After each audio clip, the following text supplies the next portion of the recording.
practice that one time? Oh, there we go. Oh, my guy, Dragic. Perk, why is the players, they always hurt until it's offensive time and then they feel healthy again? You know he stays.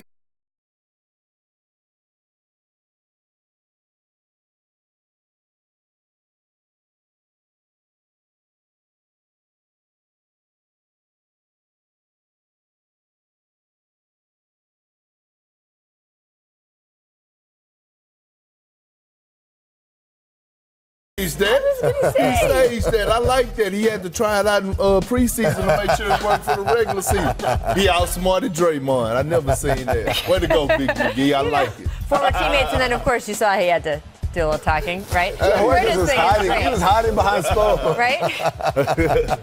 There we go. Boom. It's all good. I still think JaVale should have maybe done this, when it counted. It's like the opposite of the J.R. Smith play where he was dapping up Jason Terry. Welcome to The Jump. I'm Rachel Nichols alongside our front office insider, Amin Al-Hassan, and his mangled hand, and also our NBA champion, Team All-Back Alley, Mr. Kendrick Perkins. I'm always so thrilled when you're here. Our Warriors insider, Nick Friedel, is going to be joining us later. He's going to break down the defensive struggles, which we saw from the Warriors last night.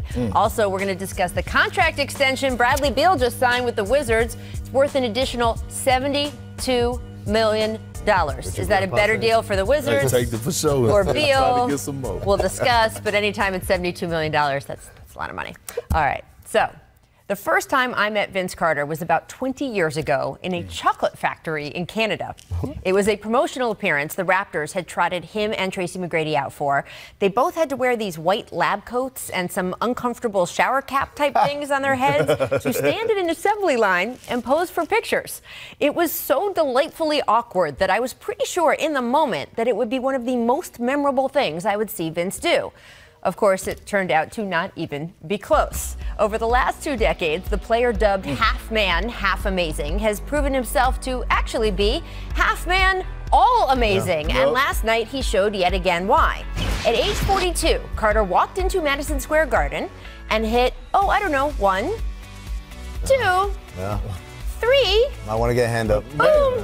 Or, 4 three-pointers in a 5-minute span.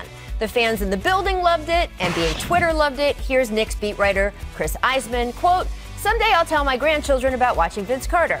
Actually, I'll probably just bring them to a game so they can watch him themselves."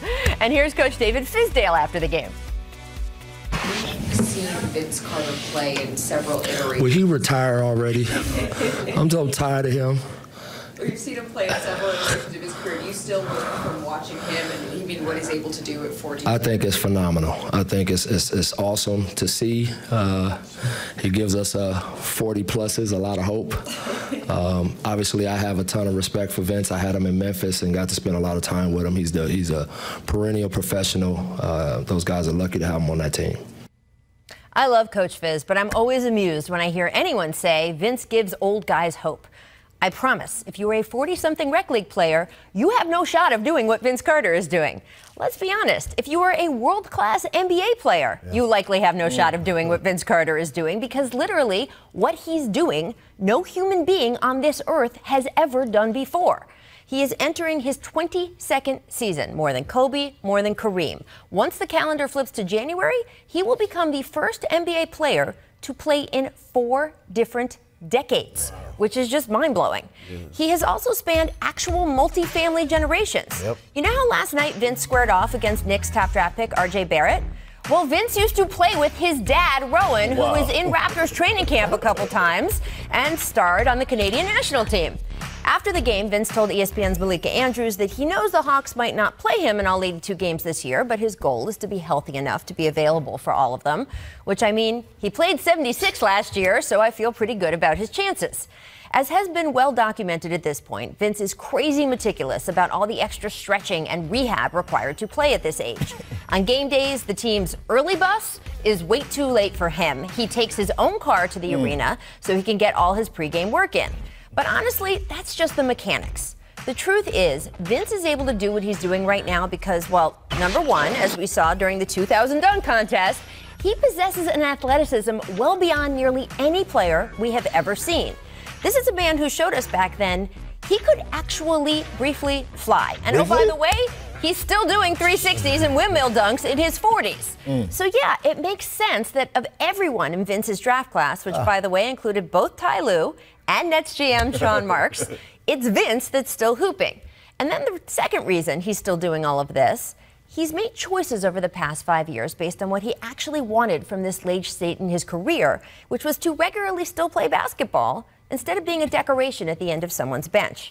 That means instead of making those get-me-a-ring championship hopeful free agent choices, Vince has favored young, rebuilding teams that have room to give him minutes. It's the opposite of the approach, say, Carmelo Anthony took in his last 2 stops. And for Vince and the teams he's played for, it's been rewarded tenfold. Now, Vince has said this is his last season. And even though he's told us that here on the jump for, a few years in a row now, this time I actually believe him. He knows that means he'll get some rocking chair type farewell tour moments at arenas around the league. But honestly, what he wants is the kind of ceremony he got last night. Something spontaneous and pure, and as all the way amazing as Vince himself. So, Kendrick, we want to see Vince Carter playing in the playoffs this year, right? Absolutely. That is what we want. Absolutely. So how close is this Hawks team to getting him there? How good can they be? They could be good. Look, the future is bright for this Atlanta Hawks team. You're looking at their team. They're stacked up at the wing and guard position, which I think is great for them because they're able to play small ball, which complements Trae Young and Collins. You're looking at this young core that they're building along with the veteran guys like Vince Carter and Evan Turner that's able to control the locker room. And when they go small with the new guys that they got with Cam Reddish and the Hunter kid that's been very impressive this preseason, I think the sky's the limit for the Hawks, and I think they make the playoffs this year. My thing is when they hit adversity a little bit throughout the season or whatever, or they go come together and willpower and be able to get through it mentally. That's my whole concern. But obviously, those ages. I know, and obviously they're well coached by Coach Lloyd. So I love the direction that they're going in, and I do think that the Hawks make the playoffs this year. Look at that! All right, so he says yes.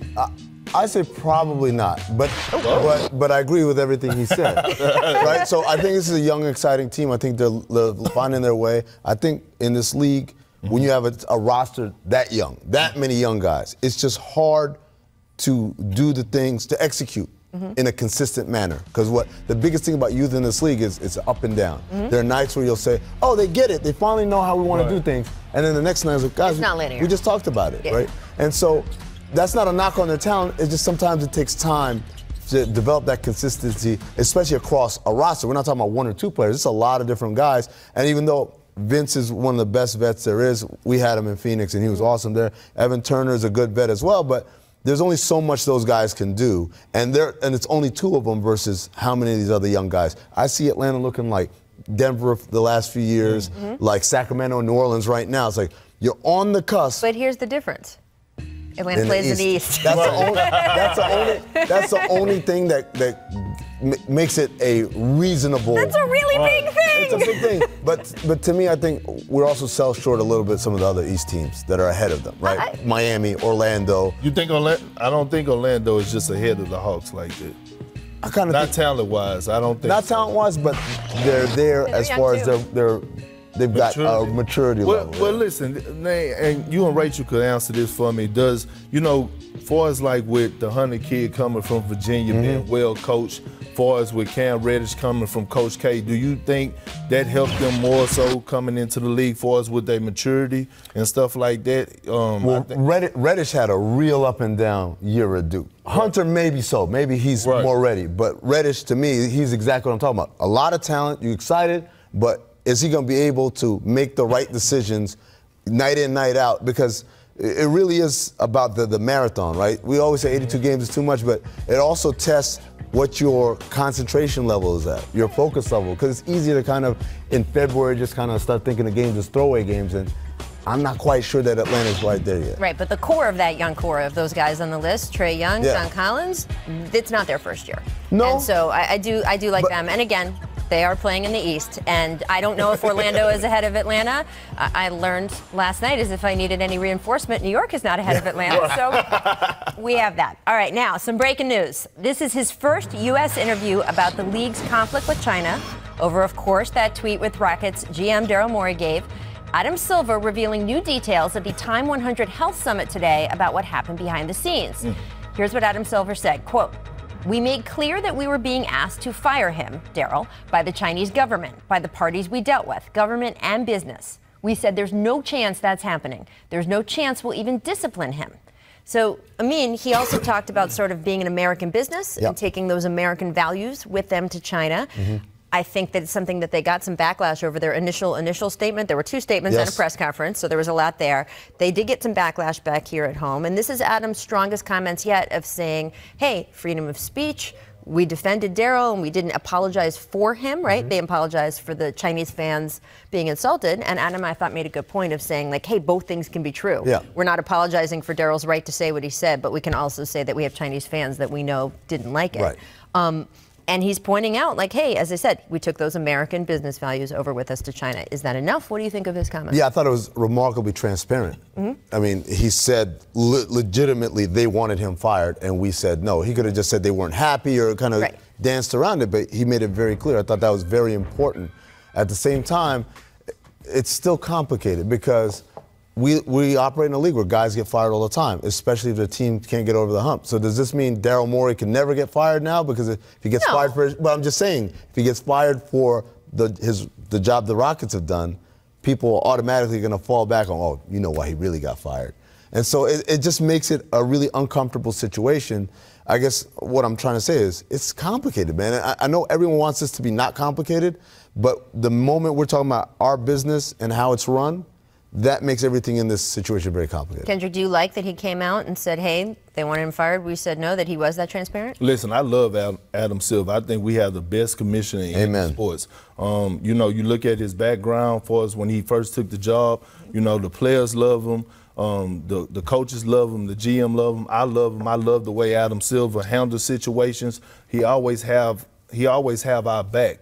It's a lot different from when David Stern was in office. You know, he was a lot firmer. As you look, when Adam Silver took over, just look at different things that changed. The dress code, he let players be themselves. It wasn't no more the Donald Sterling thing, right? Yeah, having to be suit and tie. He take action, and he always take up, and to me, he always take the high road and choose the right path. So I applaud Adam Silver for what he said. I mean, look, I think you're right. This is an issue that is going to be following the league around, and it should, because it is complicated, and that's okay. So I think this is a league that has shown it can grapple with complicated issues, and we will watch them continue to do that. But I also, I like what he said today because, again, transparency is a Just good be glad when it be over with, right? Again, that's, I don't think that's happening. Up next, we got all the details of Brad Beal's new deal with the Wizards. I'm going to give you a hint. It's worth a lot of money. Which side won the negotiations, or is everybody a winner? We'll discuss that in a moment. First, though, time for our distant replay. It's this date in 2000. Amin, guess who it is? Oh, man, is it Vince Carter? It's Vince Carter Day. Oh, yeah, it's Vince Carter Day. It's Vince Carter Day at the Dome. Man. Seriously, that could be from last season. Easy.